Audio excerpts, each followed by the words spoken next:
Eh bien bonjour à toutes et à tous. Et bonjour.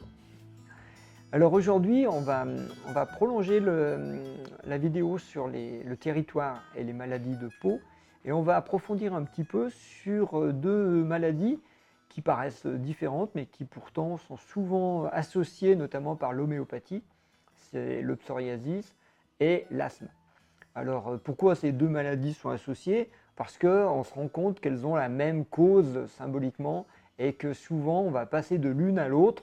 Par exemple, typiquement dans les problématiques chez les jeunes enfants, quand il y a du psoriasis qu'on fait passer avec une pommade à la cortisone ou des choses comme ça peut se transposer, Transférer, oui. transférer en asthme. Et alors là, après, l'asthme, c'est toute la vie et c'est très difficile à s'en débarrasser. Ce qui montre toujours cette même symbolique, c'est que quand on veut empêcher un symptôme de se manifester, souvent on va rentrer dans ce qu'on appelle des maladies chroniques et beaucoup plus difficiles à gérer du coup. Parce que le symptôme, c'est toujours un message de notre âme qui nous donne symboliquement notre problématique d'incarnation. Et la peau, c'est quand même le territoire. Le psoriasis, moi j'en avais au niveau du visage. Et j'avais quand même une honte à montrer mon visage qui avait des peaux au niveau du nez, au niveau du front. Et donc, c'était difficile pour moi de montrer mon visage aux autres, Donc d'exister au regard, par rapport au regard des autres.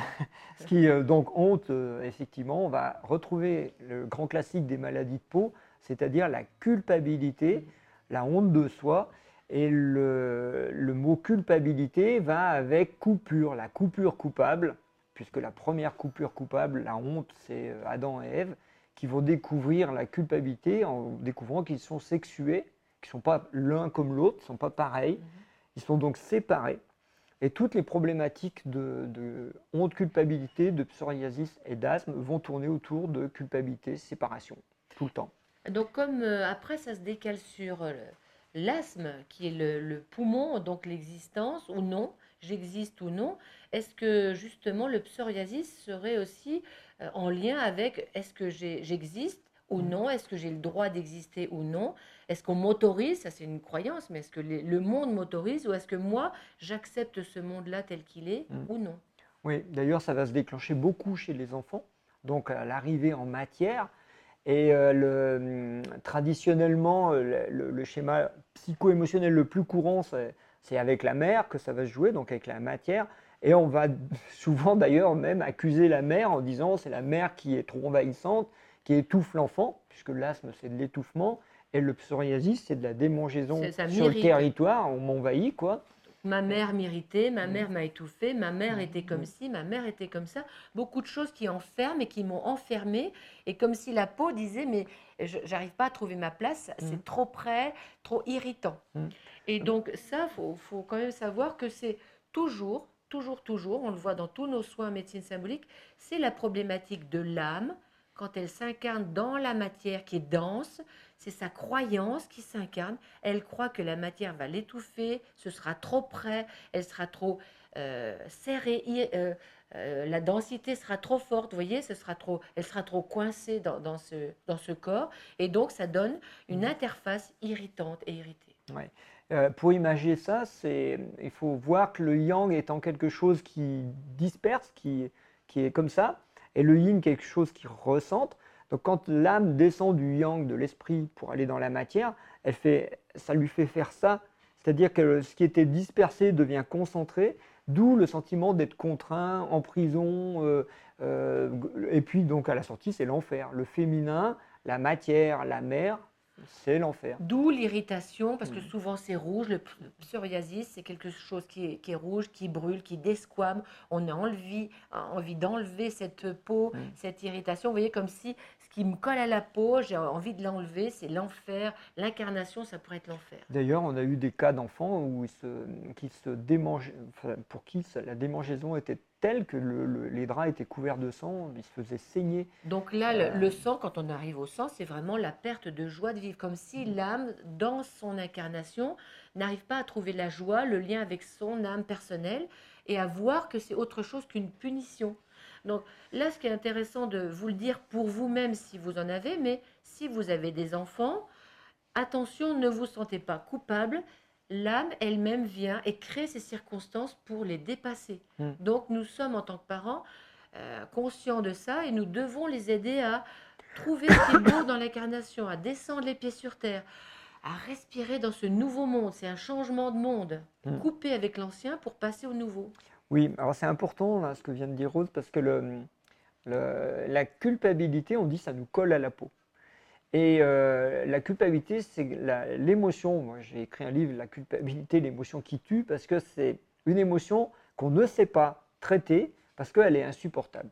Et se sentir coupable, c'est insupportable. Donc, si la mère se sent coupable parce qu'on lui dit que votre enfant a de l'asthme, c'est parce que vous êtes trop étouffante, ça va renforcer les problématiques, parce que l'enfant et la mère sont liés de toute manière.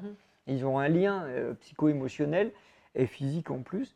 Et donc le sentiment de culpabilité de dire moi je suis innocent, c'est l'autre le coupable, c'est ce qui fait des guerres. Donc ça ne sert à rien. Donc là on laisse tomber. Le fait de dire oh ben, finalement c'est moi qui suis coupable et puis les autres sont innocents, ben, ça fait des suicides, ça ne sert à rien non plus. Donc l'émotion de culpabilité c'est quelque chose qu'on ne peut pas traiter par un système binaire en disant moi l'autre. Et c'est là où c'est intéressant parce que dans la symbolique de la culpabilité, en fait on doit accepter d'être séparés. Et le travail de l'enfant en bas âge, ça va être un travail que les parents vont faire d'apprendre à l'enfant à se séparer et eux, parents, aussi à apprendre à se séparer de l'enfant. Mais c'est un travail qui se fait au niveau symbolique. Ça ne veut pas dire je vais mettre mon enfant pendant une semaine chez la grand-mère, puis demain il va fusionner avec la grand-mère, ça va être pareil. Donc ça ne sert à rien.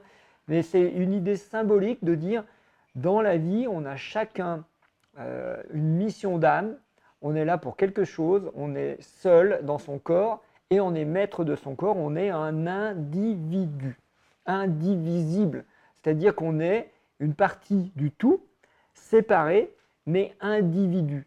Et c'est là où le travail il va rentrer dans des dimensions spirituelles derrière, parce qu'on est loin des dimensions juste de séparation du ventre de la mère, de séparation du sein, de séparation de l'école, parce que toutes ces séparations vont activer les phénomènes d'asthme et de psoriasis.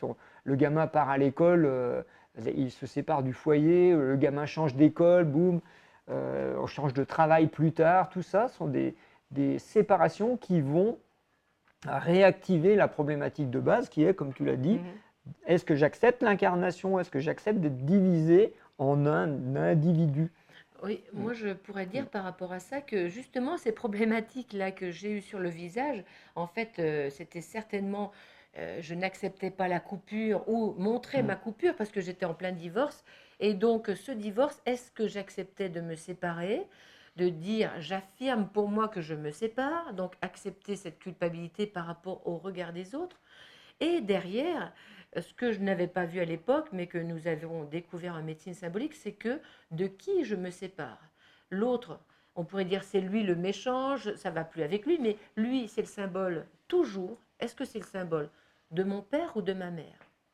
Et donc là, en travaillant ou en regardant ou en creusant un petit peu, eh bien, on peut se rendre compte que c'est se séparer de l'image idéale d'un père ou d'une mère, ou bien de l'image non idéale d'un père ou d'une mère.